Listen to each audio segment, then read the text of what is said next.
I'm back. I'm back. Bottom of the pack. Welcome to the NoPerfectQueen show, where shit might get diabolical, but that's okay. I'm here with somebody I had the opportunity to witness live and in action. And when I say he is funny, I do mean funny. Would you mind introducing yourself, sir? Hey man, what's good? It's your boy Dame, aka that boy Fool on IG, man. Local comedian and future superstar, man. That's all I'm gonna say. Future superstar. I know that's right. Before we start, we're gonna take a toast, okay? So Dame, what we toasting to? We toasting to a good interview and being black. Clink clink to that. All right, so without further ado, let's get into it. How did you come to realize you wanted to do comedy? Well, all my life, I always loved comedy, loved making people laugh. And so all my life, people been telling me like, bro, you need to try stand up. And I was always running from the stage. Really? Yeah, and then I tried doing like IG skits, they was cool. I had one go viral. And then last year, I got laid off, and I was just like, you know what? I ain't got nothing but time and opportunity. Oh, perfect. And it was on my mind. I kept hearing everybody be like, oh, bro, do it. So I finally did it, and it's been rocking. Oh, we love to hear that. Okay, so when it comes to the art of stand-up, what is a method you find useful? Like, when you get on stage, or before you get on stage, really, what are things that you might do or ways that you think that helps you perform?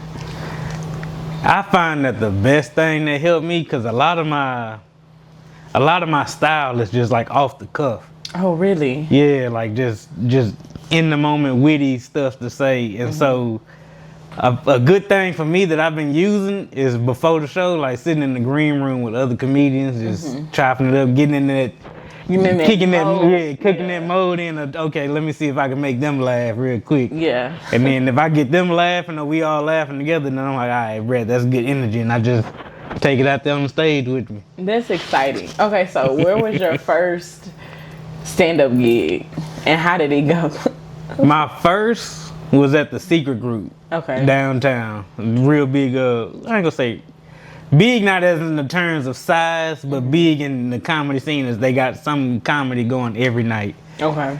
And so I was going to a open mic. I was looking for an open mic and I had found one, and when I pulled up, it was canceled. Oh. And instead of going home, someone was like, hey, just see if it's another one. And so I didn't find an open mic, but I found a show called For the Culture, and it was hosted by A.D. Hodge at the Secret Group on Tuesdays. Oh, wow, that's dope. And so I was like, okay, For the Culture, that's for us. Yeah. Because they had the Martin color background and stuff, the purple and gold. So I was like, all right. So I popped in and checked it out. And the show was good. And at the end of not at the end of the show, but while AD was hosting, he was like, he was like, man, I'm a little light on comics tonight, so the show might go a little, end a little early. And so I say, dang, that's a sign, bro. Where I was supposed to go was canceled. I end up here, and he say he was light on comics tonight. So after the show, I hollered at him. I was like, hey, man, I'm new. I was just trying to see if I can get a little time. And he was like, bet. He was like, come back next week. I'll put you up. He gave me like 3 minutes. Really? Yeah, and man, I was so nervous in 3 minutes, but I did it. And on my last joke, because I could see him coming back up to the curtain, because, he gave me the light. Yeah. And so I could see him coming back, and on my last joke, I heard him laughing in the curtain. So that was confirmation. I was like, I bet. Absolutely. And after that, I just been working it out. I think it takes a lot of guts. It takes a lot of guts yeah, for sure. to get on a stage raw. You don't know the people. They don't know you. And you can perform. Yeah. Like, not everybody has that ability. So when you recognize that you have that gift, you definitely have to hone in on it. For sure. Keep going, because it's like the people who might criticize or critique, they can't do what you do. It's challenging for a lot of people to try to even talk to a person face to face. Let alone stand up with a mic and not know your crowd. So that's really dope to me. Because it's like, growing up, you know, you can make your friends and your family laugh because you know what they find funny. Yeah. But to go into a crowd cold, randomly. Yeah, so I've been learning like a lot of times, if I'm not up first, I'm listening to what they laughing to and responding to, and I'm going through my material like, okay, what's sort of along their lines. Oh, that's dope. And so then I'll go out there and I'll sometimes, like I say, my stuff off the cuff, so I might hit you with something I already wrote before and then tried, and that lead me into something else. So, you know, I might see somebody in the crowd and it just sparks something like, oh, okay. It's funny. Side note, when it comes to crowd work and comedians doing crowd work, how do you feel about that? It's an important aspect to the art because you want the crowd engaged, and those that can do it, like if you can pull it off, like doing 30 minutes of crowd work without making it seem like crowd work, it's a talent. It's really improv. Yeah, like, it's really, you gotta have that improv. You gotta be able to come up with something quick that's funny and that's, you know, that people gonna laugh to, because crowd work go bad if they ain't responding. Like if you trying to get them engaged and they just silent, you just like crickets. Yeah. Now you in your head like, hey, cuz what material can I swing back into? And it's just I done seen this happen before. That crowd sometimes they don't want to talk to you. Just looking at you. They here for a show. They like, nah, you keep it on stage. Keep it up there. But you know what I will say though, what kind of drives me just a little bit from being a watcher, it's like if you are at a comedy show, and especially if you sitting at the front, you have to expect, at least be prepared for engagement. So when I watch different videos or different shows I've been to, and it's like people who don't, you know, like respond or interact, it's kind of like, why did you come? Or why did you sit up here? Because it is a give and a take. Yeah, it's like, an energy thing. It really is. Like, even when you think about concert artists, like people who perform music for a living, if you have a concert, I'm expecting you to sing my songs and engage with me. So with comedians, it's... And if I'm sitting front row, I want the best experience. Yeah, I want that interaction. If you singing up there, I'm expecting you to look down and point to me or shake my hand or something. So when you at a comedy show, you right there in the front row. And let me tell you something. I don't know if people realize this. Them lights be bright. Yeah. So a lot of times that front row is all you can see. Yeah. So you can't really just look up into the crowd, and pick somebody else out. So it's like when you sitting in that front row, you part of the show. You are. You game. It's like sitting on the aisle in an airplane, man. You gotta be ready and willing to assist. Absolutely. In case of emergency. Come down, in case my material ain't hidden, hey, that shirt ugly, my boy. I'm about to. Oh, that would kill me. Oh my God. Matter of fact, that night that we saw you at the Improv, I was with my cousins, and I was laughing because I was like, on my soul, I was like, nah, Jay, how you gonna respond if somebody say something to you? Because we were at the front, but like I'm more on the side. But I'm a person who is like, it's just free game. Yeah. It is what it is. Like, you came to have a good time or you came to be a stick in the mud. Yeah, and then when you a stick in the mud, now I gotta say something.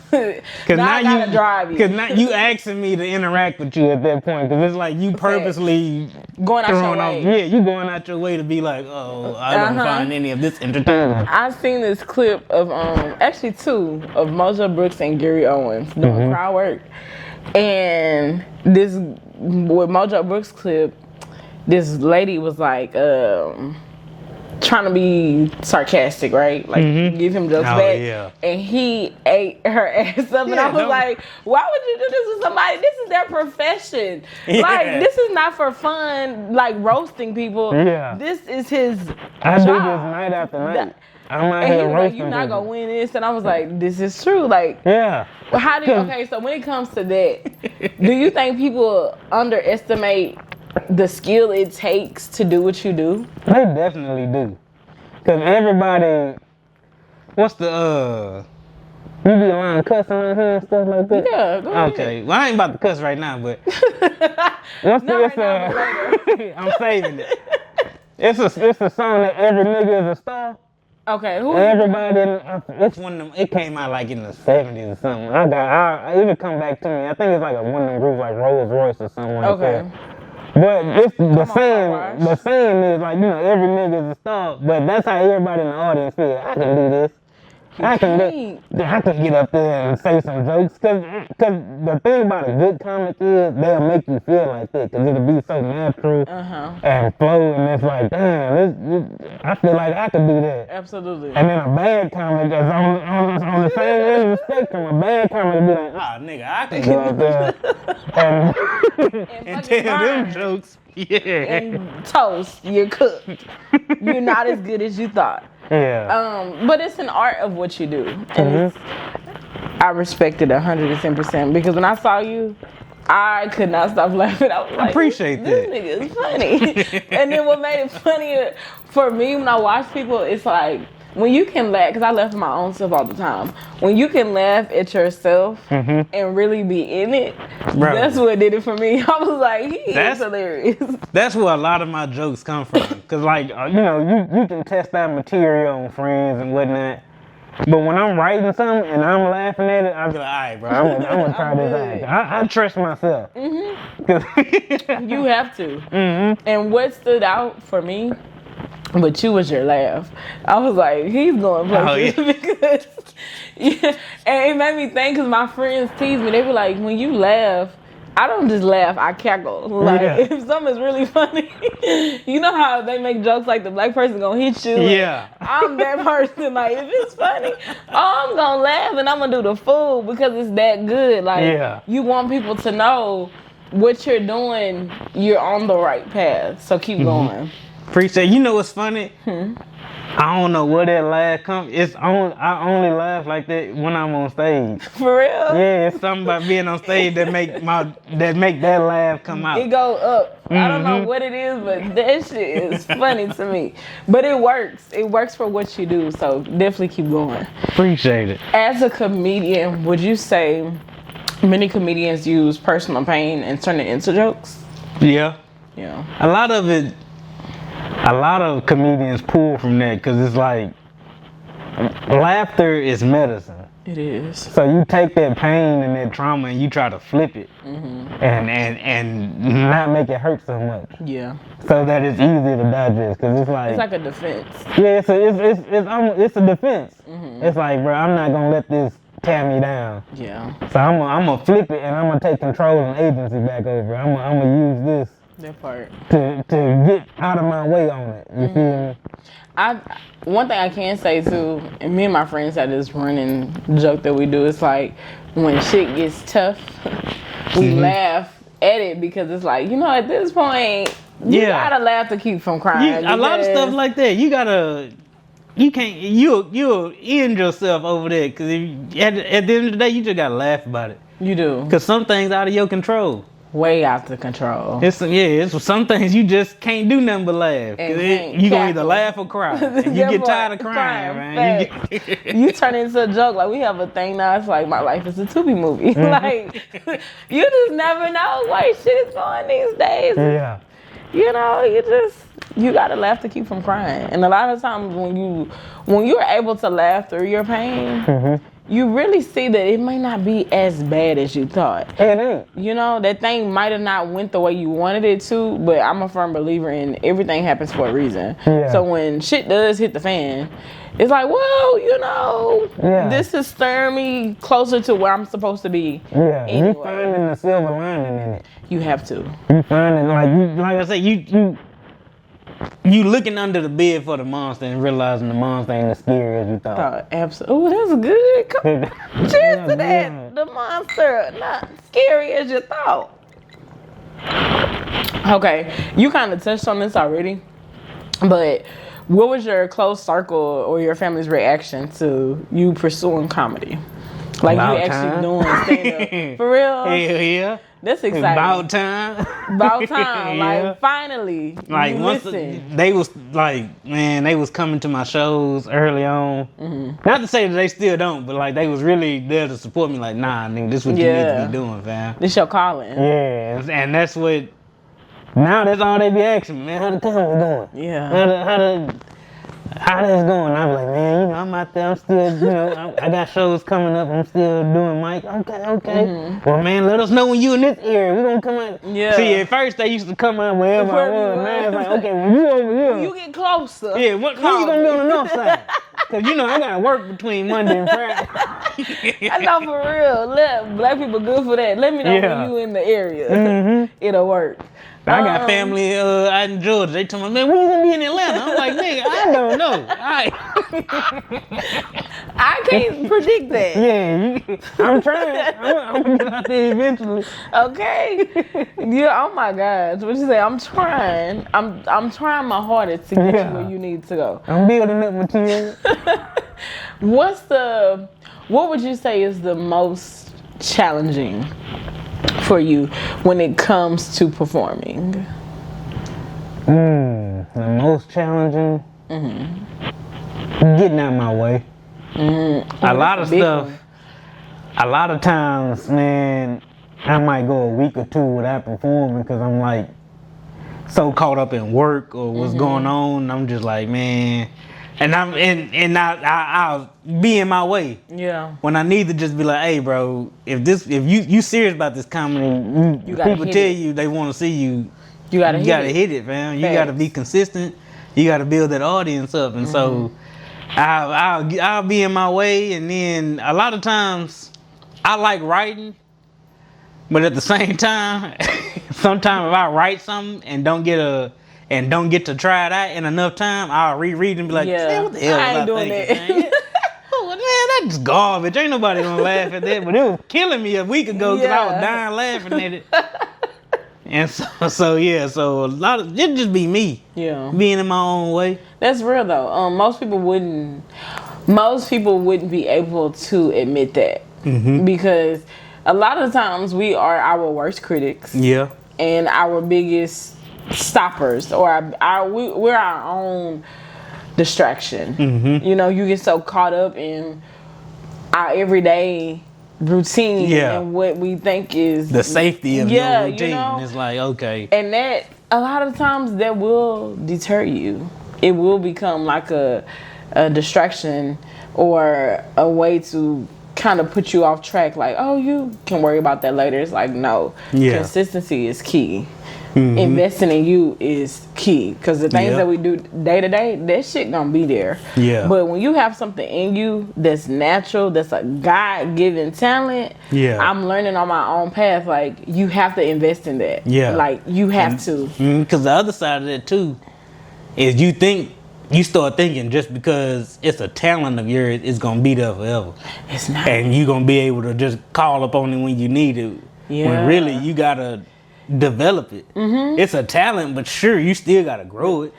Ooh. That's why working out be so hard. You getting stronger hard, because if you stop, you get weaker. And I've been there a few times. I'm right there right now.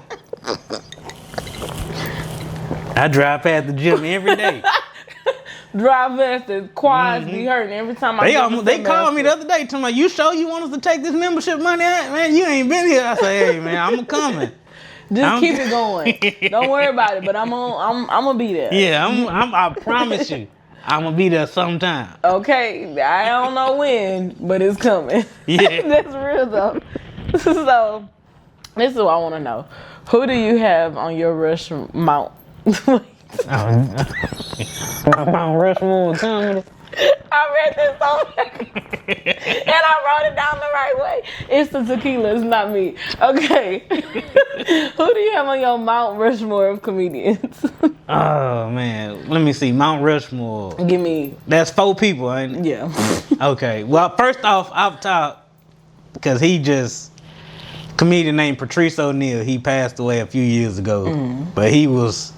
If you go back and listen to him and study him, he was so dialed into just human nature that his jokes were so relatable, because you like, bruh, yeah, that's how people think. Yeah. And he was so good at calling it out and challenging it, like, you see how stupid this is? Yeah. But we do it anyway? Yeah.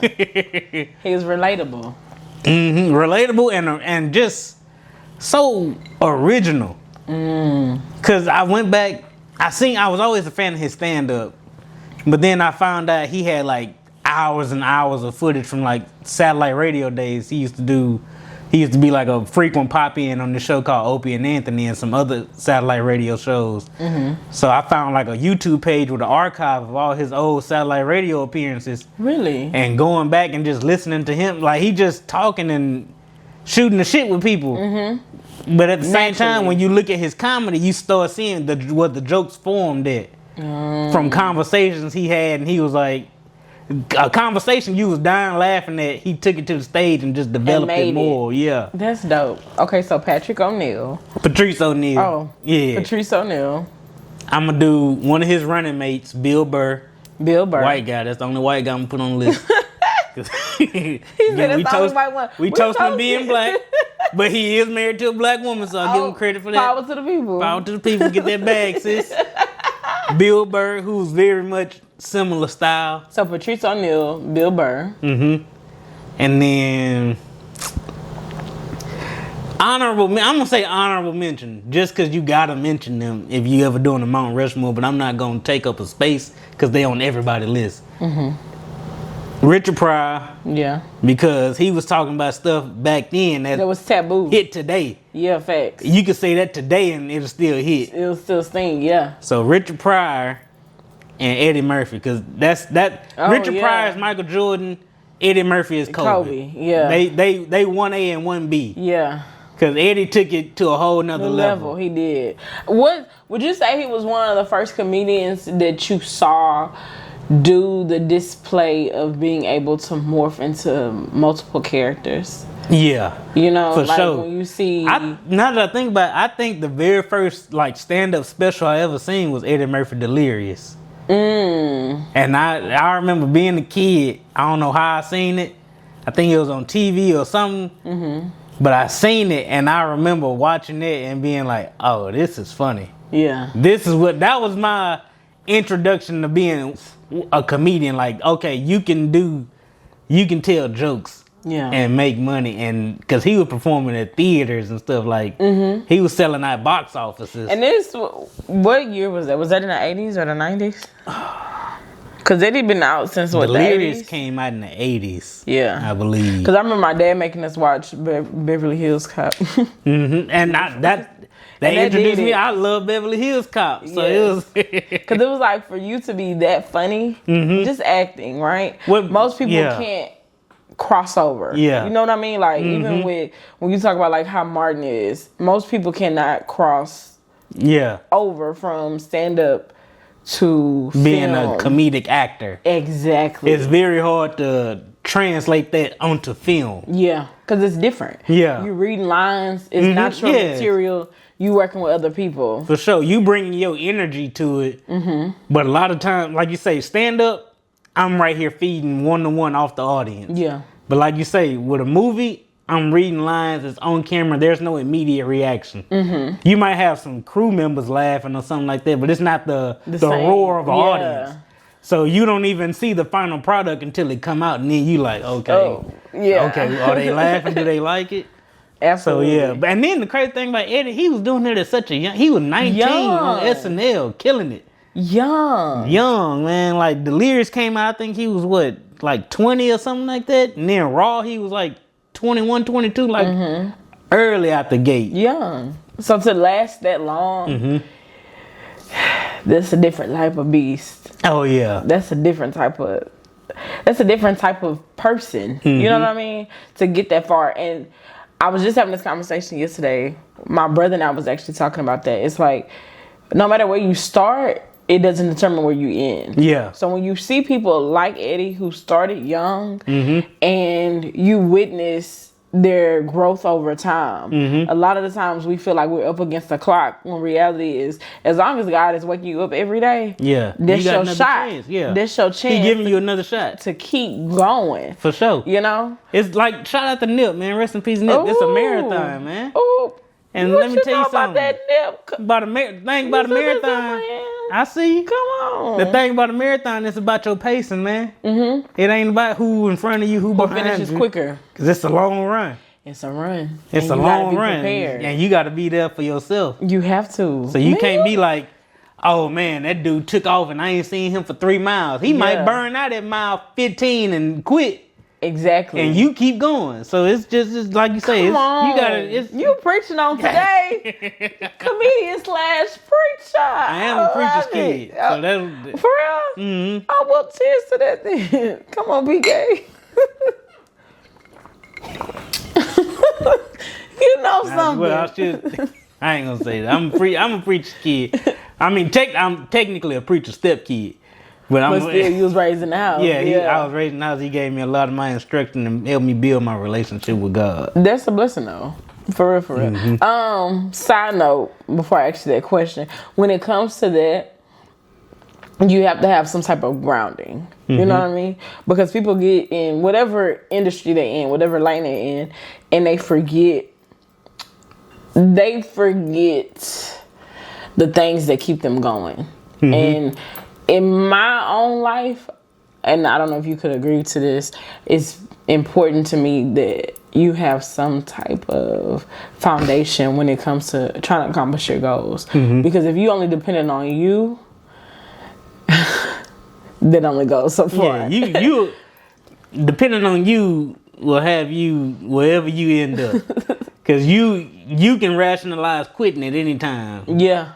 It'll make sense. If it's dependent on you. Yeah. Because you would talk to yourself and be like, hey, this is my limit. I can't go no further than this. I quit. And if that's all you got to be accountable to, you'll live with yourself. Yeah. But you can't live with somebody else depending on you. That's facts. And so, which a lot of times, people find their reason and their purpose in family and friends, which is always great. I draw some of my purpose from that, but it goes beyond. Having that belief in yourself that this is your God-given purpose. That's what helped ground me. Absolutely. That's what made me finally take that leap, because I was like, bro, how long are you gonna stop living against your purpose? Ooh, that's a real one. How long are you gonna stop? And that's the scariest part about chasing it. Yeah. Because you be like, I don't know where this gonna go. I can get a job anywhere else, and I can see a progression of leadership and be like, okay, I can end up as CEO if I work hard enough. When you chasing your purpose, you don't know where you gonna end up. Go. It's not a stair step. Yeah. It's everywhere. I might start off in comedy and 20 years get Oscar nominated for best drama or something like that. You just never know. Yeah. But your path is your path, and that's something I'm learning. You gotta step out on faith, man. Ooh, say that again. And you don't never know where that next step gonna be. You gotta have faith that your foot gonna hit solid ground. It has to hit, Lord. It has to hit. Please let it hit. It gotta go well. It gotta hit, Lord, because I don't know if I can pick myself back up if I fall. No, for real, because it get real, and most people don't like to talk about that, but that's a real thing. It's like when you know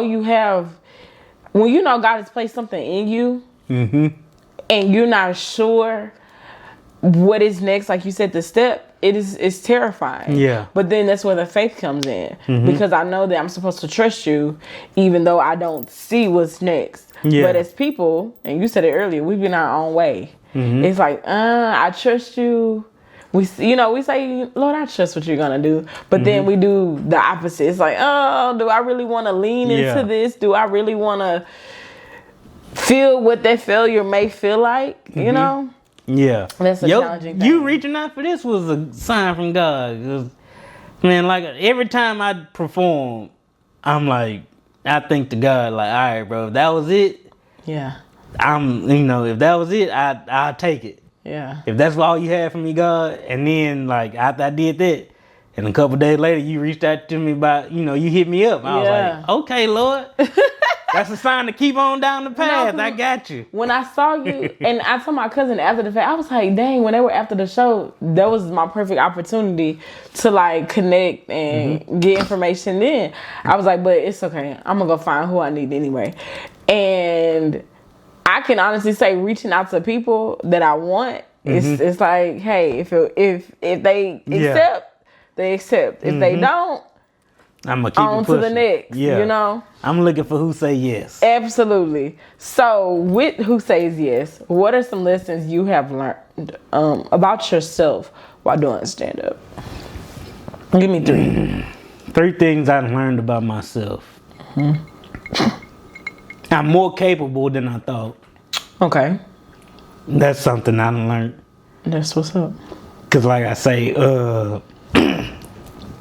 that first time I went up, that 3 minutes, I ain't think I had 3 minutes. But you did. But I found it. Yeah. And by the end of that year, I did an hour. Oh wow. And that hour was just from different sets of that year. Okay. Cause like I was always like, okay, let me try these. Like, I understand you gotta have a set, and people have their sets, but I'm like, man, okay. Once a joke worked like 2-3 times for me, I put it up, bring something new out. Okay. And that's how I set build. That's how I build like my material. So when people be like, "Oh, can you do 15?" I'll be like, "Yeah, I can do." Yeah, you got 15. Yeah, I got. Let me bring this. In my toolbox. Let me go see what I got. What type of crowd it is. Yeah. So I'm more capable than I thought. 2, one thing I learned about myself, I got a hell of a support system. That's dope. I like I knew people was in my corner, but like really chasing after this showed me who really in my corner and how hard they go for me. And like I say, the people around me was like about time. Yeah. And they stepped up and be like, man, shout out to my wife. Cause she was. We love black love. Hey, there we go. She was very early on like, okay, you need a flyer for this? Yeah. Making me a flyer. And That's a real partnership though. Yeah, That's she was my manager, even though she Come on, wife manager. We love it, baby. Black women do great things. my manager, my PR specialist. Come and she on. be like You better talk that talk. she be looking at other people's pages like, hey man, you see they beefing with somebody? Make sure you don't get included in no beef. Okay. Hey, make sure you See your eyes where you don't have eyes. I love that. Yeah. That's what's up. That's a real partnership. For real. And then so that was number 2. And then number 3. So you're more capable than you thought. Yeah. Your support system really got you. Yeah. And number 3. Number 3. I'm gonna say God. I'm gonna just say God. Your relationship. Yeah. That's my real relationship though. like this. Like I say, man, going through life, you can do the day-to-day, step by step. I get up, go to work. Sundays I go to church. Wednesday I might go to Bible study. Live my life by the numbers, and have your cookie cutter relationship with God. But this comedy thing then really had me developing that relationship further. Yeah, absolutely. And growing further, like, okay, God, if this, I'm starting to see this, you really gave me purpose over here. Absolutely. So now I really got to lock in with you. Absolutely. So I can be sure to be protected out here. Yeah, because it's grimy. It's a cold world. But like you said, locked in. And that's a beautiful thing to be able to look and say, okay, I have more capacity in me than I thought. My support system is really there, and my relationship with God is strengthening. So that should tell you're on the path that you're supposed to be on. Yeah. Like, and you should be proud of yourself, because a lot of people cannot do what you're doing. Okay. I'm just getting nervous about that part where it's like full time, my boy. Don't jump in. Go ahead and do that. Okay, so how do you handle disappointment? I handle disappointment. Man, one thing about me, disappointment hate to see me coming because I don't care about no disappointment, man. I do not care about no disappointment. Don't last long on me. If something don't go my way, I'm quick to let it roll off. I love that. Like I'm quick to be like I say, I'm looking for the yes. Yeah. I done heard so many no's and so many lies. Yes. Hey man, I ain't worried about that. Absolutely. It hurt, especially if you feel like it was something you wanted. But like I say, God, he would, like what the scripture say, he withhold no good thing. He don't. So if it didn't happen for me, it wasn't good for me. It wasn't for me. It wasn't for me. Man, so you preached it on today. I keep it pushing. I didn't know I was gonna get a word on today. Always. Oh, and I love that. Gotta hide the word in your heart. You sure do. You better keep it hidden. You better. Something I live by is Psalms 27:1. The Lord is my light and my salvation. Whom shall I fear? The Lord is the strength of my life. Whom shall I be afraid of? That's in my bio. We got toast that can look good. That's on my soul. When I tell you that's what gave me courage. Cause who shall I fear? Are you serious? Yeah. That's a big one. That's a big one. Who shall I fear? Yeah, I walk through the shadow of the valley of death. I shall fear no evil. Come on. You know what that means? I shall fear. You can be evil as you ain't gonna get no fear out of me, my boy. Cause I got God on my side. Ooh. And God is good because He keeps waking us up and giving us words to live by. That's why I say I be in my own way. Cause anybody else, why am I fearing them? Yeah. Who shall I fear? Nobody. That's a big one. So it be me in my way. That's real. I can relate to that though. The only person can stop your path is you. You the only one can stop walking. Damn. You said a whole lot and said a little. But that's for real though. Yeah. You know, most people wouldn't be able to really pick up the wisdom in what that means. Because it's easy. We talk about accountability. It's so easy to say, oh, this happened to me. Yeah. This person did this to me. You have to be able to look at yourself and be able to be accountable. Yeah. I did this. I wasn't supposed to. I knew I had no business doing that. Or I should have did this and I didn't. So it's hard for most people to pick up and be accountable for the things that go wrong in our life. Okay, so we got the comedian, we got the wisdom, we got the word. Baby, I'm loving it, okay? Hey, man, look, I tell myself all the time, I can't wait to get old.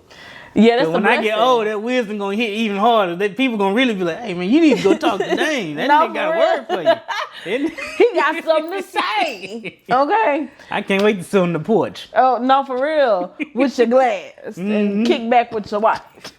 Okay, so you ready to rate my joke? I got you. I'm gonna keep it honest with you too. If it's too good, I'm gonna steal it. Oh, trust me. I'm gonna give her credit. I'm gonna be like, hey man.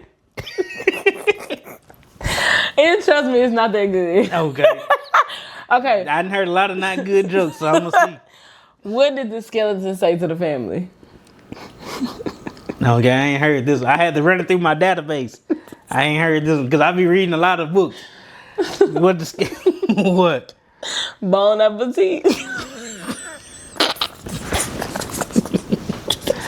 I'm gonna give you some points because I ain't heard it before. I'm gonna give. Be honest, 1 to 5. 5 being good, 1 being trash. I heard it.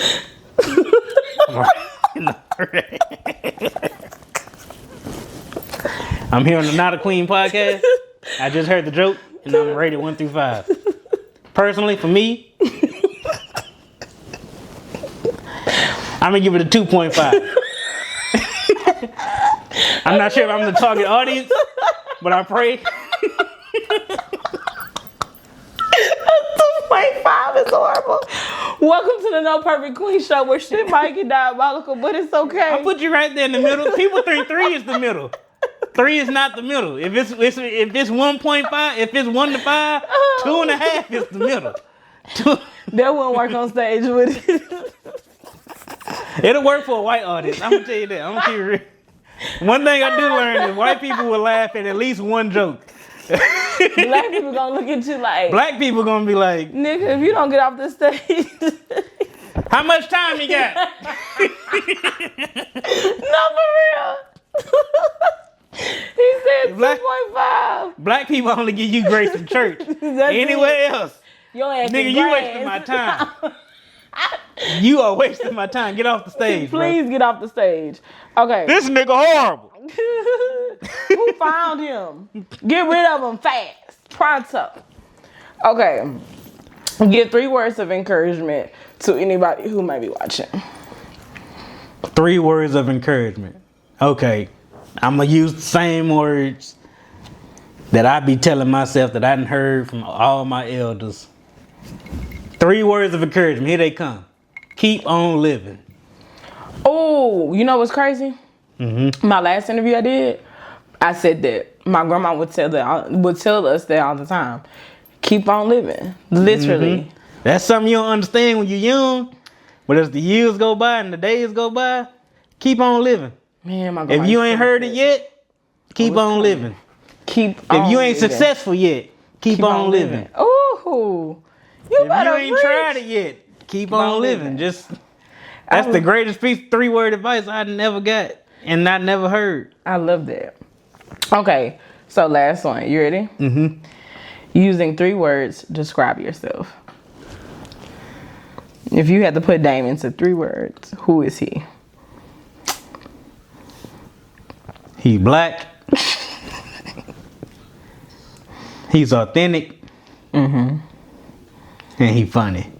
Black, authentic, and funny. And why those 3? You are black. You gonna tell I'm black. It's off the rip. And you gonna tell him you gonna know I'm black off my words. Absolutely. You gonna know I'm authentic because I live what I say. I gotta pull directly from what I'm doing. It's hard for me to lie. I be trying to lie. I get caught every time. No, you try. I feel you on that, I keep getting caught in lies. I suck at it. Absolutely. So I'm authentic. That way I ain't gotta lie. Whatever it is, you can ask me about it later and it's gonna still be the same. Johnny Taylor has a song called Running Out of Lies. My granny was a Johnny Taylor fan, so I know that song very well. Running Out of Lies, baby. And 3, I'm gonna be funny because that's just me. Yeah. That time to number 1 and number 2. Naturally. Every black person funny. We all got a joke in us somewhere. We do. We all got some humor in us because we've been through a lot. Like you say, Too much. You pull from trauma. You do. Who had more traumatic experience? Okay, I'm going to say this. Come on. Only person had a more traumatic experience than black folk in America is Native American folk in America. Because we forget about them all the time. We do. Even though we claim some of their heritage, sometimes we out and about at the hair salon talking about we Indian. You know, my mama got a little Cherokee in her blood. She got a little Blackfoot Indian. But all 3 of them play a part. And that's me. Yeah. That's Dame. He black, he authentic, and he funny. And we love that. Well, Dame, thank you so much. I appreciate you. I really thank you. Coming and being a part of my show. I'm so grateful. Thank you so much. You're so welcome. Welcome to the No Perfect. Oh, absolutely. Welcome to the No Perfect Queen show where shit might get diabolical, but that's okay. Until next time, stay tuned. And we're done. I'm back. I'm back.